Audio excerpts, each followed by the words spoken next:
So guys, luto na ang ating minatamis na saging. Yan.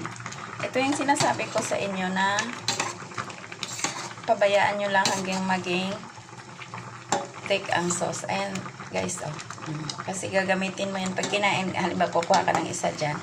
Tapos lagyan mo ng isang sandok na ganito. Yan. Ganyan kainin ang minatamis na saging.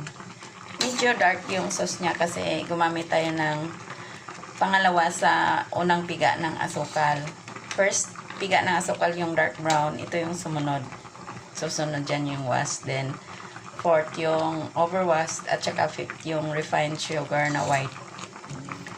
Yun naman nilalagyan ng bleach yun para pumuti. So, ito na guys ang ating minatamis na saging. Yan. Pwede mo yan siya itago sa ref for I think 2 weeks. Yan.